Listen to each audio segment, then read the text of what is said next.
In this video, I'm going to show you guys how I like to use fine liners to do a contour drawing. For this particular piece, I'm only doing contours, hence I'm not going to show you anything where I'm using the line to create a sense of value.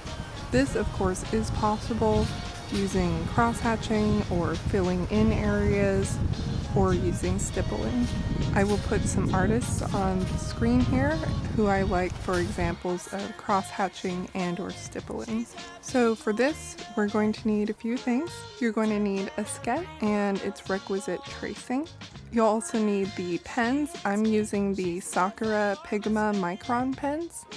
I'm using them in the sizes 005, 01, 02, and 03. You're also going to need an eraser. And I get a little bit picky with my erasers when it comes to this kind of drawing because I want an eraser that will only pick up the pencil and not pick up any of the ink. So the best one I've found for that is the Faber Castell PVC-free eraser. And you'll also need some paper that you'll put your drawing on. I'm using this Arches 300 GSM hot press because after this drawing was completed, I did some gouache on it, so I needed a watercolor grade paper. So the most important thing when you're doing this kind of work is to really take it slow and to be very conscientious of how you're putting the pen down and lifting it up from the paper. You'll notice that I kind of lighten the pressure just before I take the pen off, and that starts to give me a bit of a tapered edge. And I also very gently put the pen down on the paper so I don't end up creating a little dot where the ink kind of super saturated at that point. And it's also important to realize that while you have a tracing that's guiding how you're placing your marks, it's totally okay to make edits to that as you go. You'll see here that I decided I wanted a few more marks on the crown, and so I put them in, even though they weren't on my tracing. Don't let that tracing completely dictate every move you make.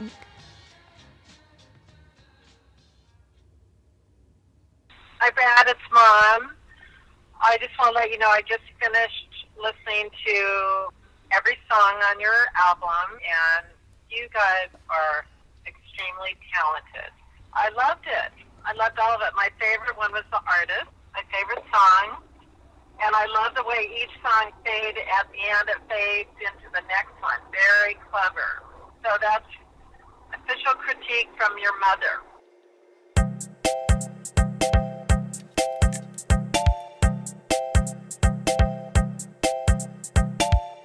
I'm gonna move to San Francisco and watch all the hip young artists struggle with their rent.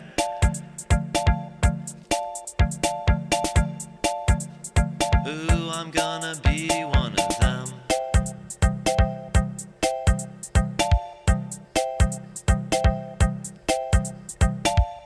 I'm gonna find a pale young heiress.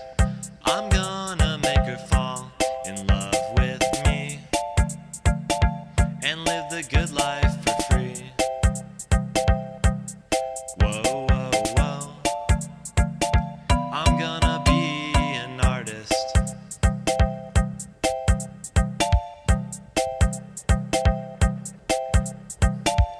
We'll take a trip to South Dakota and blaze through the lonely desert in a shiny new rent-a-car and take pictures of everything we see. Whoa, whoa, whoa.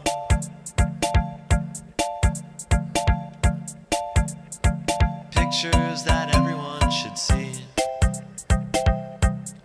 Whoa, whoa, whoa. 'Cause my perspective is so unique.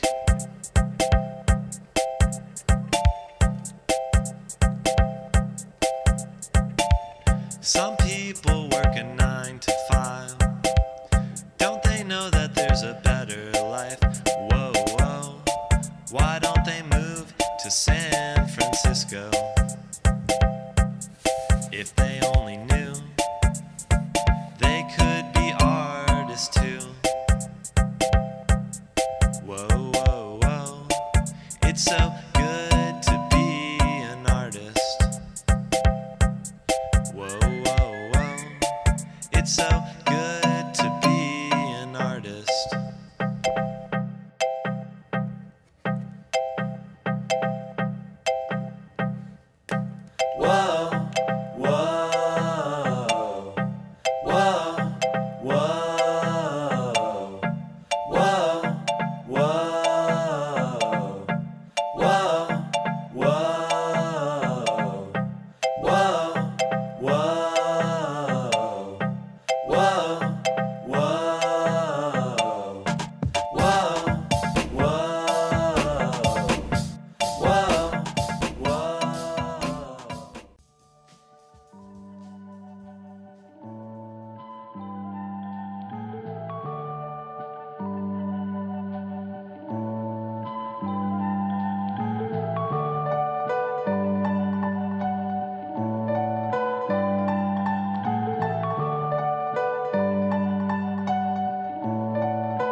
once I'm done, I like to wait, ideally the next day, to go through and erase any pencil that's visible.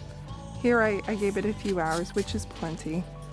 So my eraser here is pretty dirty with graphite, and so I'm going to start by just erasing some paper to kind of clean my eraser up.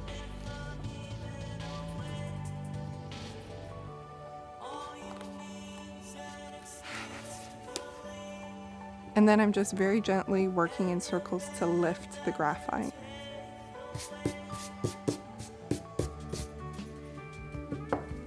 And at this point, I like to go back.